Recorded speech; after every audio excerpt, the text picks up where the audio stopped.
பல்கலைக்கழகம் நடத்தினோமா, பல தொழில்களை செய்தோமா போனோமா என்றில்லாமல் தன் தாய்மொழி தமிழ் வீழ்ச்சியுறாமல் மீட்சியுற வேண்டும், எழுச்சியுற வேண்டும் என்பதற்காக தமிழ் பேராயம் என்ற ஒன்றை தொடங்கி அதன் மூலமாக இந்த சொல் தமிழா சொல் என்கிற ஒரு நிகழ்வை உருவாக்கி ஆகச்சிறந்த ஆற்றலாளர்களை தேர்வு செய்வது. நாடெங்கிலும் எவ்வளவோ விதைகள், அதில் வீரியமிக்க நெல்மணிகள் எது என்று கண்டுபிடிப்பது. தமிழர்கள் பொறுக்கு விதை மரபினர். தோட்டத்தில் நிறைய கத்தரிக்காய் காய்த்துக்கொண்டு காத்திருக்கும். ஆனால் எந்த காய் விதைக்கு சரியாக இருக்கும் என்று தேர்வு செய்து அதிலிருந்து விதைகளை தேர்வு செய்கிற மரபினர் நாம்.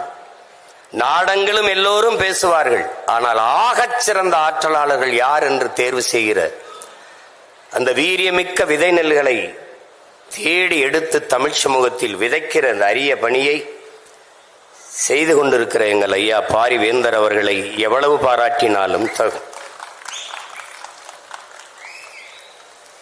இந்த நிகழ்விலே பங்கேற்று சிறப்பித்திருக்கிற பேராசிரியர் பெருமக்கள், அறிவார்ந்த ஆன்றோர்கள், இந்திய ஜனநாயக கட்சியினுடைய தலைவர்கள், பாரதிய ஜனதா கட்சியினுடைய தலைவர் பெருமக்கள், அரங்கை நிறைத்து அமர்ந்திருக்கிற என்னுடைய உயிரோடும் உணர்வோடும் கலந்து வாழ்கிற என் உடன் பிறந்தார்கள், உங்கள் அனைவருக்கும் என்னுடைய அன்பும் வணக்கம்.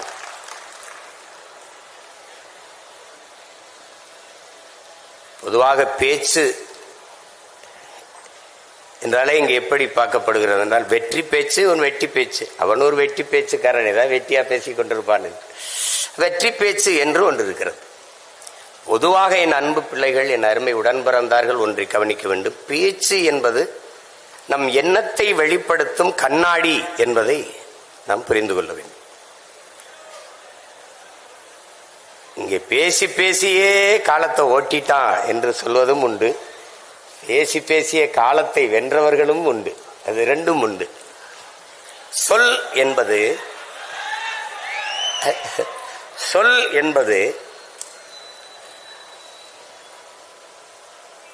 சொல்லில் உயர் சொல் தமிழ் சொல்லே, அதை தொழுது படித்திரடி பாப்பா என்கிறான் பெரும்பாவளன் பாட்டன் பாரதி.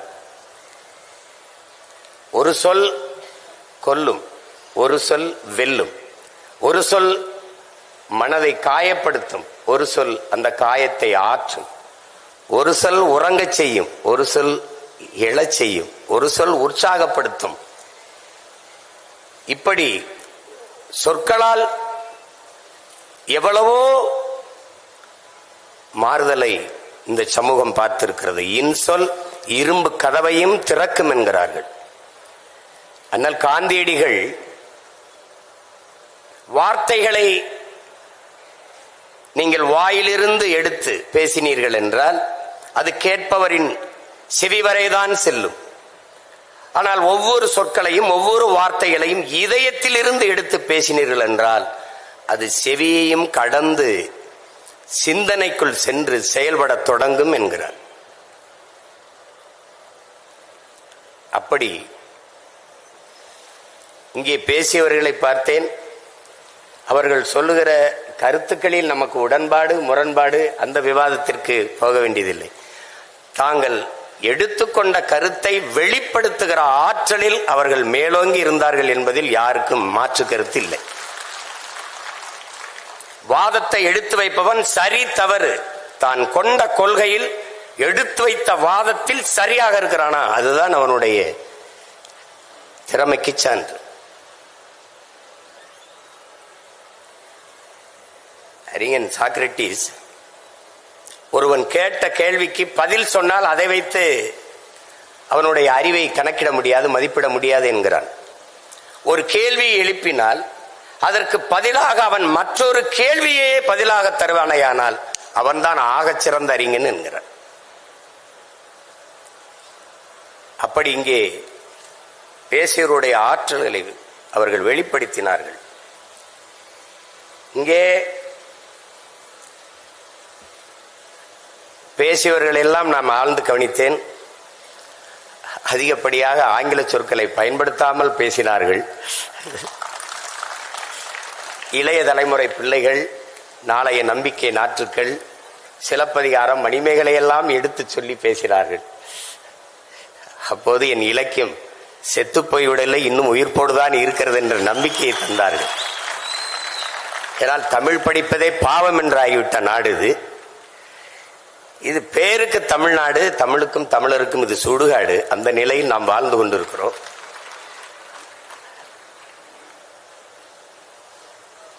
தமிழ் உலக மொழிகளின் தாய். எல்லா மொழிகளும் மனிதனால் பேசப்பட்டது. என் மொழி தமிழ்தான் இறைவனால் பேசப்பட்டது. மணிநெற்றி உமிழ்ச்செங்கன் தளல் உரை சுடர் கடவுள் தந்த தமிழ்ங்கிறான். சிவபெருமானே தந்த தமிழ்றாங்கிறான். நக்கீரனை உங்களுக்கு தெரியும், கொங்குதேர் வாழ்க்கை அஞ்சிரை தும்பி காமம் செப்பாது கண்டது மொழிமோன்னு பாட்டை எழுதி அதை தருமிக்கிட்ட கொடுத்து அனுப்பிட்டாரு. அவன் பாண்டியன் அவையில பாடி அது ஒரு பெரிய தர்க்கம் வருது. திருவிடையாளர் படம் பார்த்தா உங்களுக்கு தெரியும். எங்க ஐயா ஞானசம்பந்தம் சொன்ன மாதிரி அதுல என்னடா இருக்குன்னா, அதுல எது இருக்குதோ இல்லையோ என் தமிழ் இருக்குது, அதுதான் முக்கியமானது. அப்ப அந்த இடத்துல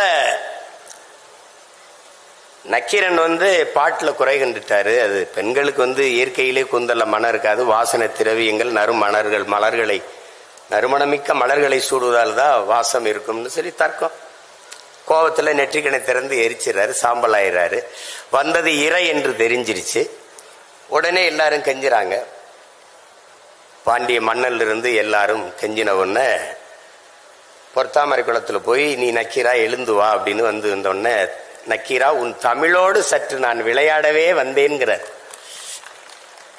நக்கீரனின் தமிழ் எள்ளி பருக வந்தவன் எங்கள் சிவன். அங்க அவ்வை மாடு மேய்ச்சிருக்கான். ஒரு பையன் மரத்து மேல உட்கார்ந்துருக்கான். அறிவு மூதாட்டி அவை வருகிறாள், களைத்து வருகிறாள். என்ன பாட்டி களைப்பா இருக்கா, உனக்கு வேணா நாவற்பழம் உலுக்கி போடவான்னு கேட்கிறான். சரி போடுன்றான். அது சுட்ட பழம் வேணுமா சுடாத பழம் வேணுமாண்ணா? பழத்தோட வாடா சுட்டது சுடாதுன்னு கேட்குது. உடனே இருக்கு பாறைன்னு உலுக்கி விடுறான். அந்த பழம் தரையில் விழுந்தோடனே சத்துன்னு விழுந்து அது மண்ணோட மண் ஒட்டிடுது. கனிஞ்ச பழம் உங்களுக்கு தெரியும், தரையில் விழுந்தா பாதி இப்படி அமுங்கிரும், அது மண் ஒட்டிக்கிடும். அதை எடுத்து சாப்பிடணுங்கிற ஆர்வத்தில் அவ்வை எடுத்து ஊதிடுறான். மண்ணை உதிர்க்கிறதுக்கு ஊதிடுறான். ஊதினவன மேல இருந்தவன் கேட்டுறான், என்ன பாட்டி பழம் சுடுதான்னு கேட்டுறான். உடனே புரிஞ்சிருக்கிறது. வந்தது சாதாரண ஆடு மேய்க்கிற சிறுவன்ல இறை என்று தெரிந்தவனே, நீ யாரப்பான்னு கேட்டன, நீ தெரியல நல்லா பாருன்னா நம்ம பாட்டன் முருக பெருமகனார் நிற்கிறார். அவ சொல்றான், அவ்வையே உன் தமிழ் அள்ளி பருகவே நான் வந்தேன்ட்டு. அவன் நக்கீரனின் தமிழோடு விளையாட வந்தோம்ங்கிறான். உன் தமிழ் அள்ளி பருகவே நான் வந்தேன்கிறான் முருக பெருமகன். அதுதான் அந்த படத்திலே வரும். இறையனாரும் எம்பெருமாள் முருகவேலும் அகத்தியரும் கட்டிச்சா காத்த தமிழ் சங்கத்தில்னு வரும். அன்னைக்கு நம்ம முன்னோர்கள் சங்கம் வைத்து தமிழ் வளர்த்தார்கள், எல்லாம் சரியா இருந்துச்சு. நாம் இன்னைக்கு அதே சங்கம் வச்சு சாதி வளர்க்கிறோம், எல்லாம் நாசமா போச்சு. ரெண்டு அதான் இங்க இருக்கிற பிரச்சனை. தமிழ்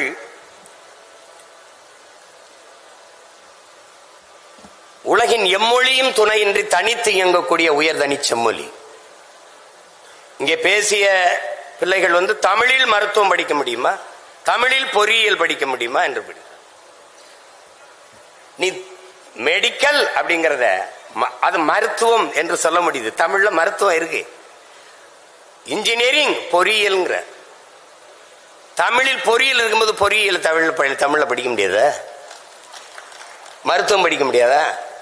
கலைபத்தில் தலை சிறந்தவன் திசையெட்டும் புகழ் கொண்டவன் ராவண பெரும்பாட்டன் தந்தருளிய மருத்துவ குறிப்புகளுக்கு இணையாக உலகத்தில் எங்கும் மருத்துவம் கிடையாது.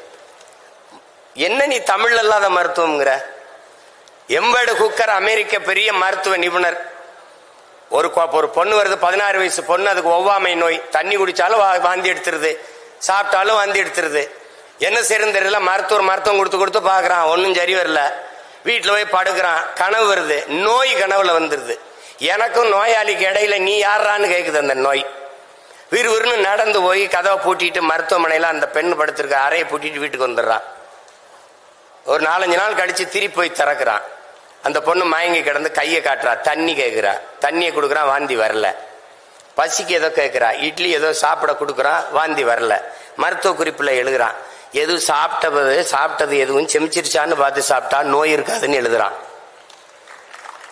கீரை எங்களுடைய அப்பா பெரிய தகப்பனார் நம்மாழ்வார் எழுதுறாரு, உன் பரம்பரை இருக்கலடா எம்பேடு குக்கர், உன் பரம்பரை கருவாகிறதுக்கு முன்பு எங்க பாட்டை எழுதியிருக்கான், மருந்தன வேண்டாவாம் யாக்கைக்கு அருந்தியது அற்றது போற்றி உனின். இன்னொருத்தி வர்றா, அவ்வை வாரா, வள்ளுவன் நல்லா தான் எழுதியிருக்கான், 1.25 அடியில் இருக்கு, எழுசீர் விருத்தமா இருக்கு, ரொம்ப பெருசா இருக்கு, பிள்ளைங்க படிக்க கஷ்டப்படுவாங்கன்னு பசித்து புசின்னு எழுதி வச்சுட்டு போயிடுறா. எனக்கு இல்லாத மருத்துவம் என்ன இருக்குது? நீ பெரிய மருத்துவ தானே, பெரிய விஞ்ஞானி, பெரிய பெரிய மருத்துவ மேதை தானே, ஏன் நீ இந்த கொரோனா வந்தா கபசுரம் குடின்ன, டெங்கு வந்தா நிலவேம்பு குடி, மஞ்சக்கா மாலைக்கு மருந்து இருக்கா, கீழா நெல்லி ஆட்டுப்பால்ல அரைச்சு குடிங்கிறான். இது வரைக்கும் எனக்கு ஒரு வாரமா சளி இருமல் இருக்கு, எந்த மருத்துவத்தையும் மருந்து இல்லை. என் தம்பி மருத்துவராக இருக்கான், போய் கேட்டேன், அண்ணே இதை சாப்பிடுங்கண்ணே, எவ்வளோ, ஒரு வாரத்தில் சரியாகும், சாப்பிடலன்னா அப்போ ஒரு வாரத்தில் சரியாகும். அவன் சொல்லிட்டான், அண்ணே நம்புங்கண்ணே, மருந்து இன்னும் இல்லைண்ணே, மருத்துவம் படிக்க முடியாதுன்னு சொல்லாத, உன் தாய்மொழியை நன்றாக நீ கற்றுக்கொண்டால் உலகத்தில் எம்மொழியும் கற்கலாம். உன் தாய்மொழியில் மருத்துவத்தை கற்றுக்கொள். அவனுக்கு தொடர்புக்கு அந்த மொழி இருந்தவர் ஒரு மொழியை 6 மாசத்துல சென்னையில தெருக்கல்லவா அழகாக ஆங்கிலம் பேச 6 மாசத்தில் கற்றுக் கொடுக்கப்படும். 6 மாசத்துல கத்துக்கிற மொழி எதுக்கட ஆயுள் முழுக்க படிச்சுக்கிட்டே அலையிற, நீ எதுக்கு அழிகிற? எதுக்கு? நமக்கு ஒரு நோய், உள்நாட்டு அறிவியலை, உள்நாட்டு வரலாறை, உள்நாட்டு புவியியலை, உள்நாட்டு வேளாண்மையை இங்கிலீஷ்ல தான் படிப்ப. முதல்ல இந்த நோயிலிருந்து வெளியில வா. ஆங்கிலம் ஒரு மொழி, அறிவல்ல, இது அடிப்படையை விளங்கிக்க. இங்கிலீஷ் லாங்குவேஜ், நாட் நாலேஜ், அதான் நல்லா விளங்கிக்க. வெள்ளை என்பது நிறம், அழகல்ல. ஆங்கிலம் என்பது மொழி, அறிவல்ல.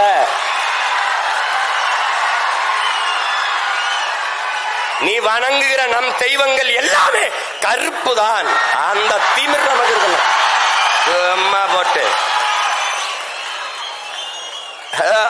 உனக்கு உளவியலா ஒரு நோய் வந்துருது, வெள்ளையா இருக்கிறதா அப்படின்னு எல்லாம் வெள்ளையாக்கிட்டான். பன்னி வெள்ளை, சக்கரை வெள்ளை, கோழி வெள்ளை, எல்லாம் வெள்ளை, நடிகர் வெள்ளை, நடிகர் வெள்ளை. அதனாலதான் நாட்டிலே பெரிய தொல்லை. ஒளி இந்த நோயிலிருந்து வெளியில வா. அவன் மொழி அவனுக்கு, நம்ம மொழி நமக்கு. அமெரிக்காவில் பள்ளிக்கூடம் போகாதவன் ஆங்கிலம் பேசுவான், பிரிட்டன்ல பிச்சைக்காரன் இங்கிலீஷ்ல பிச்சை எடுப்பான். அது அறிவுன்னு சொல்லிடுவியா? போட்டு குழப்பிக்காத. அது எப்படி, அது தமிழ் படி. இங்க பாரு, உன் தாய்மொழியை இங்க பாரு. தாய்மொழியில் கற்றவன் உலகத்தில் படைக்கிறான், தாய்மொழியில் கல்லாதவன் பயன்படுத்துறான். எல்லா நாடும் maiden, German maiden, Japan maiden, Hong Kong maiden, China maiden, Singapore maiden. ஏன் நாடு மேக்கின்? வை மை டியர்? உன் தாய்மொழி கல்வி, தாய்மொழியில் நல்ல புலமை கொண்ட ஒருவன் உலகில் எம்மொழியும் எளிதாக கற்கலாம். போட்டு குழப்பிக்காத. ஈழத்திலிருந்து நாம் அகதியாக பிரான்சுக்கு போனோம், போய் பிரெஞ்சு கத்துக்கிட்டோமா? பிரெஞ்சு கத்துக்கிட்டு அகதியா போனோமா? நம்ம உறவினன் முழுக்க ராணுவத்தில் இருக்கான், போய் சேர்ந்து இந்தி படிச்சுக்கிட்டானா? இந்தி படிச்சுக்கிட்டு ராணுவத்துக்கு போனோமா? போட்டு குழப்பிக்காத. உலகத்தில் ஒன்னு தெரிஞ்சுக்க, உலகத்தில் எம்மொழியும் கற்போம், நாங்கள் வாழ. எம்மொழி தமிழ் கற்போம், எங்கள் இனம் வாழ. மொழி என்பது ஒவ்வொரு தேசினத்தின் முகம், முகவரி, கலை, இலக்கியம், பண்பாடு, வாழ்வியல், வழிபாடு, அறிவியல், அரசியல் எல்லாம் மொழிதான். என் முகம் சிதைந்து இறந்தால் என் பிணத்தை உன்னால் அடையாளம் காட்ட முடியாது. உன் மொழி சிதைந்து அழிந்தால் உன் இனத்தை எவனாலும் அடையாளம் காட்ட முடியாது. மொழி என்பது வெறும் தொடர்பு கருவி அல்ல. மொழி மற்றவர்களுக்கு வெறும் கம்யூனிகேஷன் லாங்குவேஜ், தொடர்பு கருவி. ஆனால் தமிழர்களுக்கு மொழி உயிர். அதனால்தான் தமிழுக்கு அமுதன் என்று பேர். அந்த தமிழ் இன்பத் தமிழ் எங்கள் உயிருக்கு நேர்னா. உலகத்தில் எத்தனை மொழி, இந்தியாவில் எத்தனை மொழிவழி தேசிய இனங்கள் நிலங்கள், எந்த மொழியிலேயாவது கன்னட குமரன் எவனாவது தன் மொழியை தாய்மொழியை தன் பெயரோட வச்ச ஒரு மாநிலம் சொல்றா, ஒரு மொழி சொல்றா. பிரெஞ்சுக்காரன் தன் மொழி பெயர் தன் பிரெஞ்ச தன் பெயர்ல வச்சிருக்கானா? இங்கிலீஷ்காரன் வச்சிருக்கானா? இல்ல கன்னடர், தெலுங்கர், மலையாளி, துளுவர், உருது, இந்தி, மராட்டின் யாராவது? ஆனால் உலகத்திலே ஒரு இனம், ஒரே ஒரு இனம், தமிழ் குமரன், தமிழ் அரசன், தமிழ் அமுது, தமிழ் செல்வி, தமிழ் வேந்தன் என்று தன் தாய்மொழியை தன் பெயரோடு இணைத்துக் கொண்டு வாழ்கிற உலகில் ஒரே இனம் தமிழன் தான். தமிழ் பேரன்பின் தாய். சீனன் எழுந்தான். என் மொழி தெரியாதவன் பிசாசன், என் மொழி தெரியாதவன் என்ன சொல்றான்? ஊமைங்கிறான். அரேபியன் எழுந்தான், என் மொழி தெரியாதவன் பிசாசு என்றான். ஆங்கிலேயன் எழுந்தான், என் மொழி தெரியாதவன் அநாகரிகமானவன் என்றான். அதே நேரம் தமிழ் பெரும்பாட்டன் கனியன் பூங்குன்றன் எழுந்தான், யாதும் ஊரே யாவரும் கேளீர் என்றான்.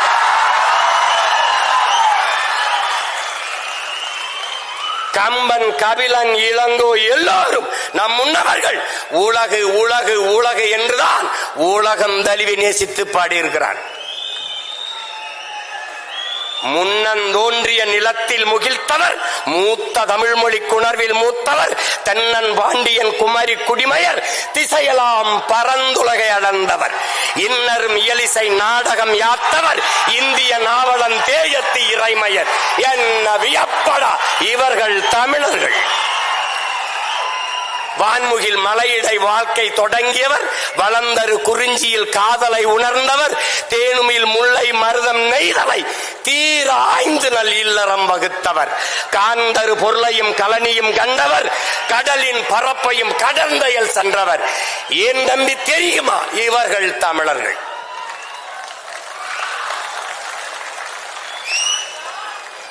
ஆங்கிலம் அறிவின் பிடிச்சுக்கிற இயேசு பிறந்த 500 ஆண்டுகளுக்கு பிறகு உருவான மொழி ஆங்கிலம்.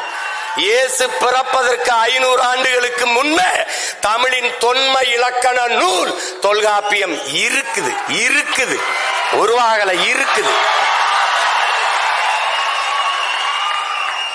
என்ன ஆங்கிலத்தில் சிறப்பு வச்சிருக்க நீ? என் மொழியை நீ எழுதிட்டா உனக்கு சொல்லல. 500க்கு மேற்பட்ட கலை சொற்கள், உயிர் சொற்களை நான் போட்டது உனக்கு. உடன், என்னுடைய உடன் ஒரு எஸ் போட்டு சடன். என்னுடைய பேச்சு ஒரு எஸ் சேர்த்து ஸ்பீச். என்னுடைய பஞ்சு ஒரு எஸ் போட்டு ஸ்பாஞ்சு. என்னுடைய கொல் ஒரு கில். என்னுடைய கட்டுமரம் உன்னுடைய கட்டுமரான். என்னுடைய நாவாய் உன்னுடைய நேவி. என்னுடைய கலாச்சாரம் உன்னுடைய கல்ச்சர். உனக்குன்னு என்ன இருக்குது? நான் போட்ட பிச்சையில் ஒரு உருவாக்கிட்டு நான் தான் பெரிய இன்டெலிஜென்ட்.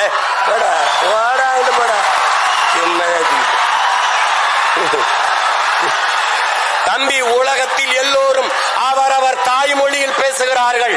தமிழர்கள் நாங்கள் அந்த மொழிகளின் தாய்மொழியில் பேசிக் கொண்டிருக்கிறோம்.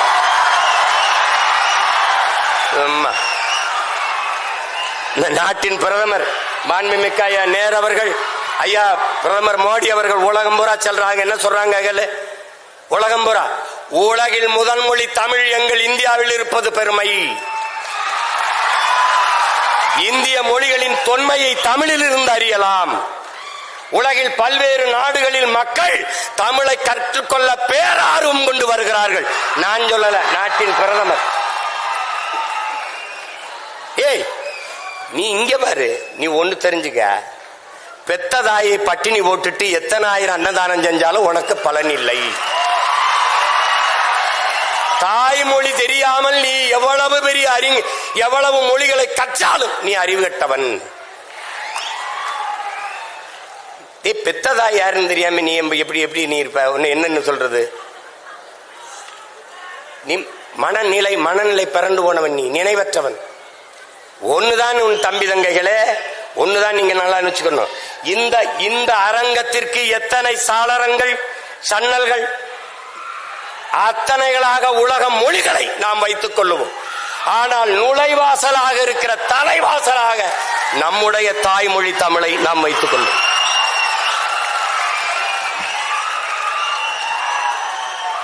எல்லா மொழியும் கத்துக்குறோம், யார் வேணாம். பாரதியை விடவாடா ஒரு புலவன் இருக்கான், பாரதியை விடவாடா ஒரு பாவலன், நம்முடைய பாட்டனை விடவா எல்லா மொழிகளையும் கற்றான். சொன்னான், யாமறிந்த மொழிகளிலே தமிழ் மொழி போல் இனிமையானது எங்கும் காணோம்னா, இனிதானது எங்கும் காணோம்னா. ஆங்கிலம் படிக்கிறவனுக்கு ஒண்ணு சொன்னான் பாரு, ஆங்கிலம் படிக்கிறவனுக்கு அன்னைக்கே 1921 செத்து போயிட்டான். அதுக்கப்புறம் இப்படி ஒரு தலைமுறை பைத்தியமா அலையும் தெரிஞ்ச அவன் என்ன சொல்றான்? ஆங்கிலம் ஒன்றையே கற்றார், அதற்கு ஆக்கையோடு உயிரையும் விற்றார், தாங்களே அந்நியரானார், செல்ல தமிழின் தொடர் வச்சு போனாருங்கிறான். செல்ல தமிழ்னு போடுறான். தாய்மொழியை மறந்த இனம் சுடுகாட்டில் இறந்த பிணம். நன்கு விளங்கி வச்சுக்க. நீ அதை விட்டுறாத. இதெல்லாம் ஏன் சொல்ற?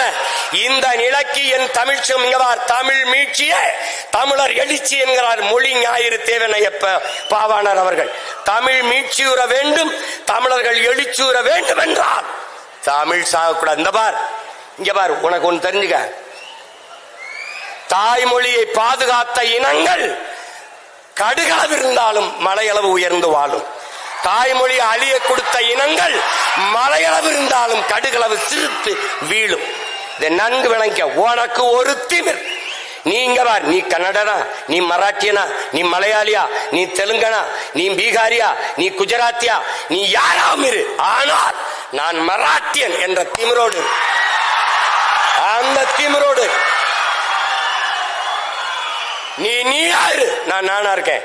என் தம்பி சொல்றாரு, நான் இந்தியத்திலிருந்து தமிழை பார்க்கிறேன், என்னன்னு தமிழகத்திலிருந்து தேசியத்தை பார்க்கிறார். நான் இன்னொன்னு சொல்றேன், நான் என் தம்பிக்கு சொல்றேன், நான் முதல்ல எங்க அம்மாவுக்கு மகனா இருக்கேன், அப்புறம் அத்தைக்கு மருமகனா இருக்கேன்.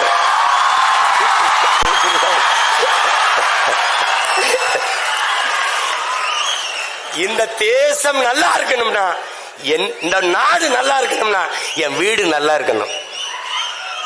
என் வீடு நல்லா இருக்கணும், உன் வீடு நல்லா இருக்கணும், அவர் வீடு நல்லா இருக்கணும், அவர் வீடு நல்லா இருக்கணும். எல்லா வீடும் நல்லா இருந்தால் நாடு நல்லா இருக்கும். தட்சாலி வராங்க. இவ்வளவுதான். அதாவது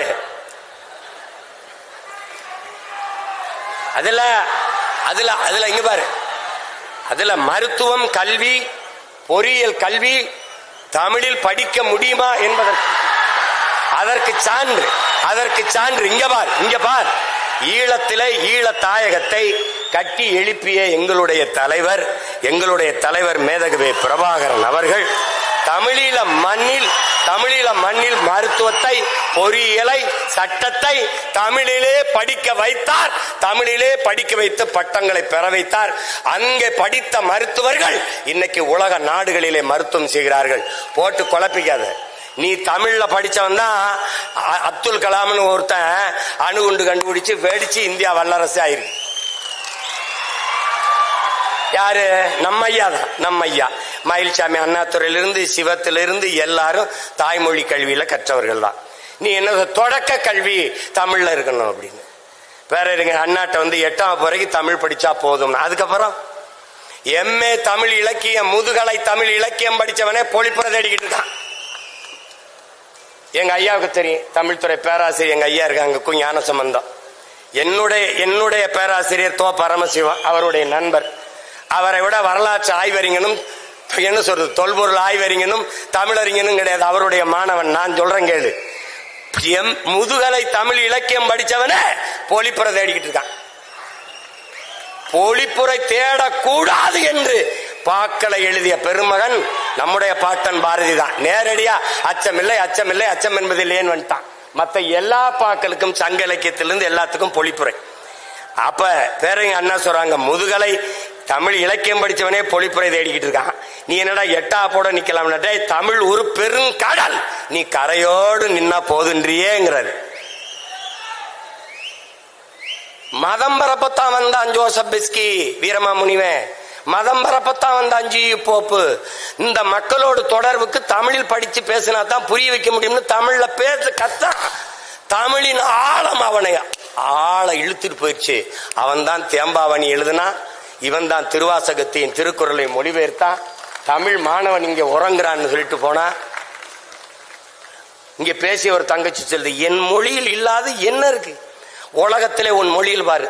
இங்க கிறிஸ்தவத்துக்கு வேணுமா தேம்பாவணி, இஸ்லாத்துக்கு வேணுமா சீராபுராணம், இந்துக்கு வேணுமா எது ராமாயணம் கம்பராமாயணம், வேற எதுக்கு பௌத்தத்துக்கு வேணுமா, எழுதினவனே சிலப்பதிகாரத்தை எழுதினவனே அவன் சமணன், சமண துறவிதான். பௌத்தத்துக்கு வேணுமா மணிமேகலை, சமணத்துக்கு வேணுமா சமண துறவி இளங்கோடி எழுதிய சிலப்பதிகாரம். எல்லா சமயங்களுக்கும் தமிழில் காப்பியம் இருக்கு, இலக்கியம் இருக்கின்றால் உலகில் ஒரே மொழியில் தான் இருக்கு. மற்ற மொழிகள் எல்லாம் உலகில் பிற மொழிகளின் துணை இன்றி இயங்க முடியாது. இந்திய பெருநிலத்திலே எந்த மொழியும் இயங்க முடியாது. இப்ப சினிமானா பிக்சர்லு சினிமாலு தான் எல்லா இடத்துலையும். ஆனால் எனக்கு திரைப்படம்னு ஒண்ணு இருக்கு. இது எல்லா இடத்துலையும் மைக் தான் தம்பி, ஆனா எனக்கு ஒளி வாங்கி இருக்கு. இது எல்லா இடத்துலையும் ஸ்பீக்கர் தான் தம்பி, எனக்கு ஒளி பெருக்கி. இது எல்லா இடத்துலையும் லைட் தான் தம்பி, எனக்கு இது விளக்கு. புரியுதுன்னு நினைக்கிறேன். இது வந்து கேமரா தான், எனக்கு ஒளிப்பதிவு கருவி. அது சேர் தான், எனக்கு நாற்காலி. இது டேபிள், எனக்கு மேசை. உலகத்திங்க பாரு, இது லேப்டாப், எனக்கு மடிக்கணினி. அது கம்ப்யூட்டர், கணிப்பொறி. எல்லாவற்றுக்கும் இது செல்போன், அலைபேசி, செல்லிடபேசி, கைபேசி, எல்லாவற்றுக்கும் தமிழில் உயிர் சொல், கலை சொற்கள், வேர் சொற்கள் இருக்கு. தம்பி ஆங்கிலத்துல தம்பி, ஆங்கிலத்துல அரிசி ரைஸ் தான் தம்பி, நெல்லு ரைஸ் தான் தம்பி, சோறு ரைஸ் தான் தம்பி. எனக்கு நெல்லு அரிசி சோறு 3 சொல் இருக்கு தம்பி. அதனால்தான் சொல் தமிழா சொல், சொல் தமிழா சொல். உனக்கு சித்தப்பா அங்கிள், பெரியப்பா அங்கிள், மாமா அங்கிள், எனக்கு ஒரே அங்கிள் தான். ஏன் நீ ஜங்கிள்? எனக்கு பாரு, எனக்கு பாரு, எனக்கு பாரு, சித்தப்பா பெரியப்பா மாமா, எனக்கு 3 சொல் இருக்கு. உனக்கு சின்னம்மா பெரியம்மா அத்தை, எல்லாத்துக்கும் ஆன்டி தான். எனக்கு இல்லாத என்ன இருக்கு? ஏன்னா எனக்கு ஒரு குற்ற உணர்ச்சி இருக்கு, தாழ்வு மனப்பான்மை இருக்கு. தமிழ் படிச்சா வேலை கிடைக்காது, தமிழ் படிச்சா சோறு கிடைக்காது. நீ சொல் என் உடன் பிறந்தானே, தமிழ் எனக்கு வேலையும் சோறும் அல்ல, தமிழ் எனக்கு உயிர் என்று சொல். அவ்வளவுதான். அதை சொல், உறக்க சொல், சொல் தமிழா சொல். நான் தமிழன் என்று சொல், என் தாய்மொழி தமிழ் என்று சொல். நீ சொல்லல. மொழி ஆய்வறிஞர், அமெரிக்க மொழி ஆய்வறிஞர் அலெக்ஸ் குரல் எழுதுற மாணவர்கள்ட்ட ஒரு வெள்ள பலகையில வலைவெளியில் தட்டிப்பார், உலகத்தில் மனிதர்கள் பேசிய முதல் மொழி தமிழ் என்று எழுதுறான். ஆதியில் காடுகள் மனிதன் உழைக்க தொடங்கிய போது உழைப்பிலிருந்து உருவானது மொழி. காடுகளில் உழைக்கும் போது தொலைதூரத்தில் இருக்கிற அழைக்கிறதுக்கு என்று எழுப்பினான். அந்த ஒலிகள் இன்னும் தமிழில் அப்படியே இருப்பதால் ஆதி மொழி தமிழ் என்று அறிஞர்கள் வரையறுக்கிறார். ஓடு பேச முதல்ல குற்ற உணர்வை தகர்த்து விடு, ஒன்னால முடியாதுன்னு. எங்க ஐயா இந்திய நாட்டை ஒரு தமிழன் ஆளணும்னு நீ இதெல்லாம் சாத்தியமா அப்படின்னு. எது ஒன்றும் சாத்தியத்திலிருந்து பிறக்கிறதில்லை என் உடன் பிறந்தார்களே, தேவையிலிருந்து தான் பிறக்குது. ஒரு தமிழன் இந்த நாட்டை ஆண்டாதான் நாடு நல்லா இருக்கும் நிலைமை வந்துச்சுன்னா ஆளுவான். இங்க ஒரு தம்பி பேசினார், பெருந்தலைவர் காமராஜர் கிங் மேக்கரா இருந்து பிரதமரை உருவாக்கினார் அப்படின்ட்டு.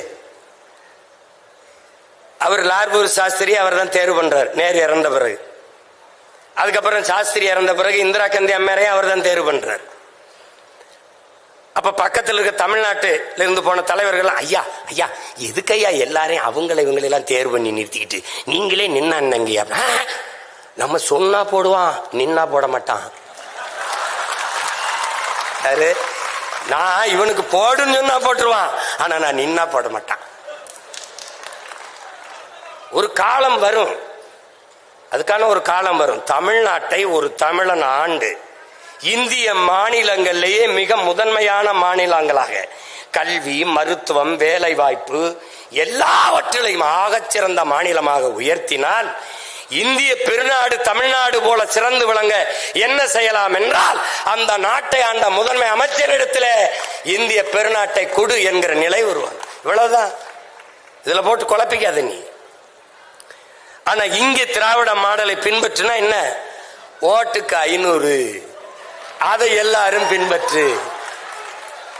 இந்த வாக்குக்கு காசு வாங்குற நிலையை ஒழிக்காம நம்ம பேசுற எந்த சீர்திருத்தம், எந்த முற்போக்கு எதுவும் பயன்பெறாது, எதுவும் பயன்பெறாது. இதை அரசியல் பேசக்கூடாதுன்னு சொல்றதெல்லாம் அது எங்க ஐயாவும் சொல்ல மாட்டாங்க. இங்க என் தம்பி இருக்கிறப்ப அப்ப எங்க ஐயாவும் சொல்ல மாட்டாங்க. சொல்லணும்.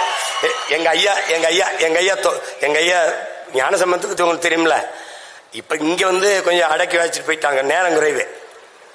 எங்களுக்கெல்லாம் நாங்கெல்லாம் முன்னாடி இருக்கும்போது பள்ளிக்கூடத்து பேராசிரியர் பாடம் நடத்திக்கும் போது குரலை சொல்லி இன்னார் செய்தார ஒருத்தர், அவர் நானும் நன்மை செய்து விடால், சொல்லுப்பா இந்த குரலை சொல்லுப்பா. அவன் எந்திரிச்சு, ஐயா இன்னொரு தடவை சொல்லுங்க. என்னப்பா இன்னார் செய்தார ஒருத்தர், அவர் நானும் நன்மை செய்து விடால், சொல்லுப்பா. ஐயா என்ன ஒரே ஒரு தடவை. ஏய் என்னப்பா நீ? எங்க வாத்தியாரெல்லாம் ஒரு தடவை அந்த குரலை சொன்னா அப்படியே மனசுல வச்சு திருப்பி சொல்லுவோம். அவன் உங்களுக்கு யாரோ நல்ல வாத்தியார் பாடம் நடத்திருக்காரு ஐயா. அப்புறம் ஒரு தடவை வீட்டுக்கு போயிருக்காங்க. வீட்டுக்கு போகும்போது சின்ன சின்ன பசங்க 3 வயசு இந்த பேச வந்த பருவத்தில் இருக்க பசங்க எல்லாம் உட்காந்து தொலைக்காட்சி பார்த்துட்டு இருந்திருக்கான். பார்த்தோன்னா பெரியவங்க வந்தோடனே போங்க போங்க போங்க அப்படின்னு அனுப்பி விட்டுருமா. போகும்போது 3 வயசு பசங்க 2 பேர் போயிட்டு போறாங்களா. என் வாழ்க்கையிலே இந்த மாதிரி படத்தை நான் பார்த்தது இல்லை அப்படின்னு. யாரு? ஐயா சொல்றாங்க. 3 வயசு பையன் சொல்றான், என் வாழ்க்கையிலே பார்த்தது இல்லைன்னு போயிட்டு போறான். அது அரசியலை நீங்க எப்படி எடுத்துக்கிறீங்கன்னு என் அன்பு பிள்ளைகள் தெரியல. ஒன்னு நீங்க புரிஞ்சுக்கணும். ஒரு அண்ணனா, ஒரு மூத்தவனா நான் சொல்ல கடமைப்பட்டிருக்கேன். அரசியல் என்பது ஒரு வாழ்வியல் என்பதை நீங்க புரிஞ்சுக்கணும். அறிவியல் புவியியல் போல அது ஒரு வாழ்வியல். இன்னைக்கு ஸ்ரீஹரிகோட்டாவிலிருந்து விண்கலம் இத்தனை மணிக்கு ஏவப்படணுங்கிறது முடிவு செய்தது எது? அரசு. அந்த அரசை முடிவு செய்தது எது? அரசியல். இந்த நாட்டோட ரஷ்யா உக்ரைனோட இத்தனை மணிக்கு தாக்குதல் நடத்தணும் முடிவு செய்தது அரசு. அந்த அரசை தீர்மானிச்சது எது? அரசியல். அப்ப அரசியல் என்பது ஒரு வாழ்வியல். அரசியல் வேண்டாம் என்று நீங்கள் விலகி நிற்பது என்பது வானமே இல்லாத பூமியில் வாழப்போகிறேன் என்பது எப்படிப்பட்டதோ அப்படிப்பட்ட ஒரு கருத்து. அண்ணல் காந்தியடிகள் அரசியல் என்ற எண்ணம் இல்லாதவன் மனிதனாகவே இருக்க முடியாதுன்ட்டார். மனிதனாகவே இருக்க முடியாதுன்ட்டாரு. லெனின் இன்னொரு மடி மேல போய் என்ன சொல்றார்? ஒவ்வொரு மனிதனின் ஒவ்வொரு வார்த்தையிலும் அரசியல் பிறக்குதுன்ட்டாரு. அது நல்லா கொஞ்சிக்கணும். பிளாட்டோ என்ன சொல்றான்? அரசியல் வேண்டாம் என்று நீ விலகி நிற்கலாம், ஆனால் அரசியல் உன்னை விட்டு ஒருபோதும் விலகாதுங்கிறான். அரிஸ்டாட்டில் என்ன சொல்றான்? அரசியல் வேண்டாம் என்று நீ விலகி நின்றால் யாரை அருவருக்கிறியோ அவன் ஆட்சியின் கீழே வாழ நேரிடும். அதான் இப்ப நேரிட்டுச்சு. உனக்கு புரியுதுன்னு நினைக்கிறேன். நீ கற்றவன் இவர் வெற்றிடம் என்றே ஒன்று கிடையாது, காற்று நிரப்பி விடுங்கிற அம்மா சேர்த்து. அப்ப கற்றவர்கள் நிரப்பாத இடத்தை கயவர்கள் நிரப்பிவிடுவார்கள். நீங்கள் படித்தவர்கள் எல்லாம் நமக்கு எதுக்கு பிரச்சனை என்று விலகுகிறீர்கள். அதுதான் நாட்டுக்கே பிரச்சனையாக மாறிவிடுகிறது. நீ ஊழல் லஞ்சத்தை ஒழிக்கணும். எங்கிருந்து ஒழிப்பாய்? உன் உள்ளத்தில் இருந்து ஒளி. நான் ஊழல் லஞ்சத்திற்கு எதிரானவன், நான் ஊழல் லஞ்சத்திற்கு எதிரானவன், நான் ஊழல் லஞ்சத்துக்கு எதிரான. ஒவ்வொருவரும் ஊழல் லஞ்சத்துக்கு எதிர். ஊழல் லஞ்சம் ஒழிஞ்சிடும். இதை புரிஞ்சுக்கிட்டு வேலை செய்யணும். இந்த உலகத்தை நீ எப்படிப்பட்ட மாற்றத்திற்கு கொண்டு வர விரும்புகிறாயோ அதை உன்னிலிருந்து தொடங்கு. இதுதான் கோட்பாடு. நான் சரியா இருக்கேன், நீ சரியாரு, அவர் சரியா இருக்கட்டும், அவர் சரியா இருப்போம், நாம் சரியாக இருப்போம், நாடு சரியாயிரும். இதை புரிஞ்சுக்கணும். அரசியல் வேணாம்னா இப்படி காலையில நீ பிதுக்கிற பர்பஸை, குடிக்கிற தேநீர், படிக்கிற செய்தித்தாள், படிக்கிற பாடம், பார்க்கிற வேலை, வாங்குற சம்பளம், உன் வாழ்க்கையில பிறப்பு சான்றிலிருந்து இறப்பு சான்றிதழ் வரை எல்லாத்தையும் தீர்மானிப்பது அரசு. அந்த அரசை தீர்மானிப்பது அரசியல். அப்போ உனக்கான அரசியலை நீ தீர்மானிக்கலன்னா அப்படி ஒண்ணு கஞ்சுக்க. அரசியலை கற்பிக்காதது கல்வியே இல்லை. அரசியலை தாண்டி ஆகச் சிறந்த கல்வியே இல்லை. நீ படிச்சவெல்லாம் வெளியில போயிடுற. எங்க ஐயா சொன்னாங்க பாரிவேந்தர், 10 பேருக்கு மேல படிப்பே இல்லாதவன் தான் அமைச்சரா இருக்கிறான்ட்டு. நீ அவனை கொண்டு விட்டினா என்ன பண்ணுவான்? தர்மாக்கோல் தான் விடுவான். அப்ப நீ ஒண்ணும் பண்ண முடியும். நீ இங்க உட்கார்ந்து ஆல்பர்ட் ஐன்ஸ்டீன் அவர்கள், தாமஸ் ஆல்வா எடிசன் அவர்கள், நீங்க நீ படிச்சுட்டு இருப்ப. ஆல்பர்ட் ஐன்ஸ்டீன் என்ன சொன்னார்? வெப்பத்தை தடுக்க தர்மாக்கோல் விட தருவாரு, படித்து போட்டுதான். அது ஒன்னதுக்கு பயன்படாது. அப்போ அதனால முதல்ல நமக்கு ஒரு திமிர் இருக்குன்னு, அந்த திமிர்ல தான் நிமிர்வு வரும். சும்மா போட்டு எல்லாம் பயந்து தெரியாது. இதெல்லாம் நமக்கு ஒரு குற்ற உணர்வு என்னன்னா, நம்மளால முடியாது, நம்மளால இது ஆகாது. உனக்கு ஒரு சொல்லுங்கள். நம்ம வர்றதுக்கு முன்னாடி இங்க இக்கரைக்கு அக்கறை பச்சைன்னு பொன்மொழி தமிழனுக்கு தான் இருக்கு. நேரம் பொன் போன்றதுன்னு கற்பிச்சவன். இந்த பொண்ணு வேணா இன்னொரு பொண்ணு வாங்கிக்கலாம். நேரம் பொன் போன்றதுன்னு எவன் சொன்னது? நேரம் உயிர் போன்றதுங்கிறான் வெள்ளக்காரன். நீ டைம் இஸ் கோல்டுன்னு படிச்சுட்டு இருக்க. நேரம் உயிர் போன்றது, போனா வராது. இக்கரைக்கு அக்கறை பச்சை, அதுலதான் நீ செத்த. நீ இப்ப என்ன செய்யணும்? எக்கரைக்கும் இக்கரையே பச்சை. அதானே அவன் மின்னுவதெல்லாம் பொன்னல்லங்கிறான், நீ இக்கரைக்கு அக்கறை பச்சைங்கிற. அதை பார்த்து ஏமாறாதங்கிற. நீ பச்சையில தான் நிக்கிற. ஆனா அந்த பச்சை நல்லா இருக்கேன்னு இதுலதான் நீ தோற்ற. நீ திமிரியில் இந்த பாரு, இங்க பாரு, ஜூலியஸ் சீசர் சொல்றான், உன்னுடைய தகுதியை ஒருவன் எழுந்து அறிவிக்கிறதுக்கு முன்னாடியே நீ சொல்லிடுறான், நான் ஆகச் சிறந்தவன் என்று நீ சொல்லிருன்றான். அறிவை கடன் கொடுத்த இனத்தின் மக்கள் நாம். உலகிற்கு அறிவியல், தொழில்நுட்பம், நாகரிகம், பண்பாடு, வேளாண்மை எல்லாவற்றையும் கற்பித்து கொடுத்த இனம் நாம். அதை நல்லா கவனிச்சுக்க. ஓடுகிற நீரை தடுத்து பாசனத்திற்கு பயன்படுத்த முடியும் என்று 1800 ஆண்டுக்கு முன்னாடி தடுப்பணை கட்டி வேளாண்மைக்கு பயன்படுத்திய பெரும்பாட்டன் கரிகால் பெருவளத்தானின் பேரனும் பேத்திகளும் இங்கே உட்கார்ந்திருக்கிறீர்கள். எதனுடைய நிழலும் கீழே விழும். தஞ்சை பெருவுடையார் கோயிலின் நிழல் கீழே விழுகுதா பாரு. எப்படி கட்டிருப்பான் பாரு உன் பாட்டை. எவடா இந்த கற்களை மேல ஏத்திருப்பான்? இன்னைக்கு வேணா விசை அணி இருக்கு, தூக்குறான் போடுறான். அப்ப எப்படி ஏத்திருப்பான்? உனக்கு என்ன தன்னின பெருமை அறியாம தாழ்ந்து விழுந்து போன நீ. உனக்கு ஒன்னும் தெரியாது. இப்ப நானே ஒரு வெள்ளையா, இப்ப நான் என் தம்பிலாம் கொஞ்சம் வெள்ளையா, கொஞ்சம் இங்கிலீஷ்ல, அப்ப எப்படி பேசுறாப்ல எப்படி பேச. யாரு? சீமானா? சீமா. ஆமா ஆமா, அந்த நாடகத்துல நல்லா அடிச்சிருக்காப்ல, இந்த மாயாண்டி குடும்ப நாடகத்துல. அப்பதான் வலிக்கும் பாரு. 3 மணி நேரம் பேசி ரத்தம் வேர்வையா உரிய கொட்டி இப்படி இறங்கி தொண்டை வறண்டு கீழே வம்பது.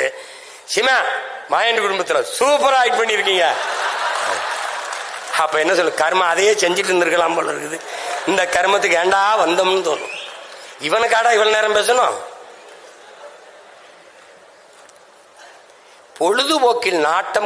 பொழுதுபோக்கில் கேளிக்கையில் நாட்டம் கொண்ட மக்களை புரட்சிக்கு தயார் செய்வது கடினம். கேளிக்கை வேற, போராட்டம் புரட்சி வேறு. நல்லா கவனிச்சுக்கணும். உங்களுக்கான தலைவர்களை பொழுதுபோக்கு தளத்தில் தேடாதீர்கள், போராட்ட களத்தில் தேடுங்கள்.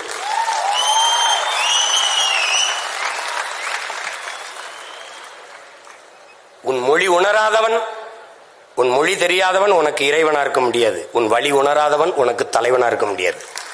போட்டு தலைவன் என்பவன் இங்க பாரு, தகப்பன் என்பவன் பெத்தவனா இருக்கணும், தலைவன் என்பவன் உன் ரத்தவனா இருக்கணும். போட்டு குழப்பிக்கிட்டு அலையாத. அதுல அரசியல் கற்கணும். அரசியலை விட ஆகச்சிறந்த பாடம் ஒன்றும் இல்லை. இனிவரும் தலைமுறையாவது வெறும் வாக்காளர்களாக இல்லாமல் இருங்க. உங்களுக்கான தலைமையை தேடுங்க. இந்த கடையில் நல்ல உடை கிடைக்கும் என்று தேடுகிறீர்கள், இந்த கடையில் நல்ல அலைபேசி கிடைக்கும் என்று போய் தேடுகிறீர்கள், இந்த கடையில் நல்ல உணவு கிடைக்கும் என்று தேடி சென்று உண்கிறீர்கள். ஒரு 6 மாதம் உடுத்தி தூரை போடுகிற உடுப்புக்கு அவ்வளவு தேடுகிற நீங்கள், 6 மாதம் பயன்படுத்தி தூர போடுற அலைபேசி அவ்வளவு தேடி எடுக்கிற நீங்கள், 5 ஆண்டு கால உங்கள் எதிர்காலத்தை தீர்மானிக்கிற தலைவனை நீங்கள் ஏன் தேட மறுக்கிறீர்கள்? அதை நீங்கள் ஆழ்ந்து சிந்தித்து பார்க்கணும். எங்க ஐயா சொல்றாங்க, நாட்டை நீங்க உங்களை போன்ற தலைவர்கள்லாம் மாற்றத்தை செய்யுங்கன்னு. தனி ஒரு மனிதன் செய்ய முடியாது. எல்லாரும் ஒவ்வொருத்தருக்குள்ளேயும் அந்த மாற்று சிந்தனை வந்தால்தான் மாற்றம் வரும். அதனால நாம் மாறுவோம், மாற்றுவோம். இங்கே பேசிய பேச்சாளர்கள் உங்களுக்கு மக்களாட்சி தத்துவத்தை ஏற்றுக்கொண்ட ஒரு நாட்டில் பேச்சு என்பது மக்களிடத்திலே ஒரு கருத்தியல் புரட்சி என்பது, அதுவும் பேச்சு என்பதும் வலிமை மிக்க ஒரு ஆயுதம் என்பதை என் அன்பு தம்பி தங்கைகள் புரிந்து கொள்ளும். அதனாலதான் பேச்சை அப்படி சொல்லக்கூடாது. மூச்சை இழக்கலாம், பேச்சை இழக்கலாமா என்று உணர்ச்சி பாவலர் அண்ணன் காசி ஆனந்தன் கற்பித்தது போல, ஒரு தவளை தண்ணிக்குள்ள மூழ்கி கிடக்கும், அந்த சகதிக்குள்ள தண்ணிக்குள்ள. ஆனாலும் அது கத்திக்கிட்டே இருக்கும்.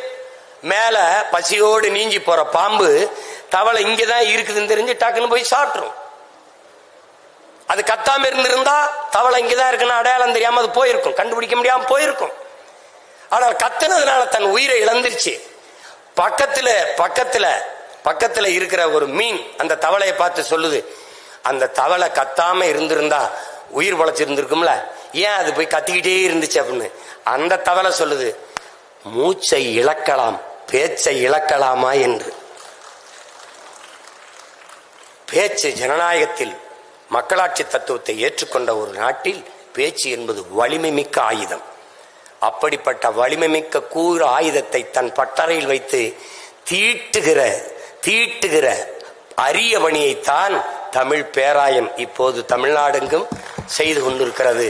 அந்த பணியை எங்களுடைய ஐயா பாரிவேந்தர் அவர்கள் செய்து கொண்டிருக்கிறார்கள். பேச்சு என்பது எளிய பிள்ளைகள் நாங்கள். எனக்கு என்ன பின்புலம் இருந்தது? எனக்கு யார் இருந்தா? எங்க அப்பா முதலமைச்சரா, இல்ல எங்க தாத்தா முதலமைச்சரா? அப்படிலாம் ஒண்ணும் இல்லை. இல்ல எங்க அப்பா அமைச்சரா, இல்ல சட்டமன்ற உறுப்பினர், ஒண்ணும் இல்லை. ஒரு பாமரன் விவசாயி, ஒரு காட்டு கிராமம், ராமநாதபுரத்தில் சிவகங்கையில் ஒரு சின்ன கிராமத்தில் இருந்த எளிய மகன். எனக்கு தொலைக்காட்சி இல்லை, பொருளாதாரம் இல்லை, ஒண்ணும் இல்லை. இங்கே சொன்ன தங்கச்சி போல ஒவ்வொரு தேர்தலுக்கும் ஒரு சின்னம். 75 வருஷமா ஒரே சின்னம்லாம் இல்லை எனக்கு. ஒவ்வொரு தேர்தலுக்கும் ஒரு சின்னம். ஆனாலும் நின்னம் மக்களை நம்பி. ஒரு எளிய மகன் தன் பேச்சால் பேசி பேசி பேசி பேசி 36 லட்சம் வாக்குகளை பெற்று தனித்து ஒரு கட்சி மாநில அங்கீகாரம் பெற்ற கட்சியா வந்திருக்குன்னா காரணம் பேச்சு. வெறும் பேச்சல்ல, என் மூச்சை பேச்சாக்கி தமிழ் மக்களின் இன உணர்வு, மான உணர்வை தட்டி எழுப்பி ஒன்று திரட்டி பெற்றிருக்கு. அதனால பேச்சு சாதாரணம் இல்லை. என் உடன் பிறந்தானே, பேச்சு வலிமை மிக்க ஆயுதம். அதை பயன்படுத்து. அடிமைப்பட்டு உரிமை இழந்து உணர்வு கெட்டு கிடக்கிற தமிழ் சமூகத்தின் விடுதலைக்கு இது பயன்படட்டும். உரைக்குள் உறங்கவாவா, துருப்பிடிச்சு தூங்கவா தோட்டாக்கள், இலக்கின்றி எரியவா அம்புகள், வீணாக போகவா சொல். ஆற்றல் மிக்க சொல்லை சொல், எழுந்து நில் வெல். தமிழ் தேசிய மக்கள், தமிழ் பேரின மக்கள் எழுச்சி உரட்டும், மீட்சி உரட்டும். இழந்த உரிமைகளை மீட்போம், இருக்கிற உரிமைகளை காப்போம். அதை வருங்கால தலைமுறை பிள்ளைகள் நம்முடைய வரலாற்று பெரும் பணி, கால கடமை என்று உணர்ந்து களத்திலே நிற்க வேண்டும். வெறும் வாக்காளர்களாக மட்டும் இருந்து பயனில்லை. சிறந்த கருத்துக்களை நாடெங்கிலும் 9 மண்டலங்களாக பிரித்து நடந்த இடங்களிலெல்லாம் வெளித்து படித்திருப்பார்கள் என்று இங்கே பேசிய பிள்ளைகளை பார்க்கும்போதே தெரிகிறது. 70க்கு மேற்பட்டோர் பரிசு பெற்றிருக்கிறார்கள். முதல் 3 பரிசை பெற்றவர்கள் மட்டும்தான் வெற்றியாளர்கள் என்ற கருத்தை நீங்கள் தளர்த்தி கொள்ள வேண்டும். பங்கேற்ற 2000 பேரும் வெற்றியாளர்கள் தான். போட்டி என்றவுடன் பயந்து ஒதுங்காமல் போட்டியில் பங்கேற்க வேண்டும் என்ற அந்த துணிவு, நுழைவே வெற்றிதான். வெற்றியை தாங்குகிற மனநிலை எவருக்கும் இருக்கும். தோல்வியை தாங்குகிற மன உறுதி கொண்டவனே ஆகச் சிறந்த வீரன் என்பதை காலம் உங்களுக்கு உணர்த்தும். வரலாறு எல்லா இடத்திலும் உணர்த்திருக்கு. நீங்க நல்லா கவனிச்சுக்கிறீங்க. வரலாறு நெடுகிலும் வரலாற்றில் எப்போதும் வீரனுக்குத்தான் இடம் உண்டு. வீரனுக்குத்தான். வரலாறு நெடுகிலும் வீரர்களுக்கானதுதான். அங்கே வென்றவன் தோற்றவன் இருவருக்கும் வரலாற்றில் இடம் உண்டு. ஏழைகளுக்கு இடம் உண்டு, அடிமைகளுக்கு இடம் இருந்திருக்கிறது, ஏழைகளுக்கு இடம் இருந்திருக்கிறது. எப்போதும் வரலாற்றில் கோழைகளுக்கு இடம் இருந்தது இல்லை. அதை நினைவில் வைத்து இங்கே பங்கேற்ற பெருமக்கள், இதை சிறப்புற நடத்தி நிறைவு விழாவுக்கு கொண்டு வந்த அத்தனை செயல்பாட்டாளர்கள், பங்கேற்ற போட்டியாளர்கள், வென்றவர்கள், நாளை வெல்லப் போகிறவர்கள் எல்லோருக்கும் என்னுடைய பாராட்டுக்கள், என்னுடைய அன்பும் வாழ்த்துக்களும். இங்கே இவ்வளவு நேரம் பசியோடு அமர்ந்து இருக்கிற எங்களுடைய பேச்சல்லி பருக இருக்கிற என் உடன் பிறந்தார்கள், செவிக்கு உணவில்லாத போது சிறிது வயிற்றுக்கு ஈயப்படும் என்பதற்கு இவ்வளவிடம் அரங்கை நிறைத்து அமர்ந்திருக்கிற என் உயிர்க்கே உடன் பிறந்தார்கள். நாளை என் தமிழ் சமூகத்தை மிக்க சமூகம் மாற்றி படைக்க காத்திருக்கிற இளைய தலைமுறை புரட்சியாளர்கள் உங்கள் அனைவருக்கும் என்னுடைய அன்பும் வணக்கமும். நன்றி.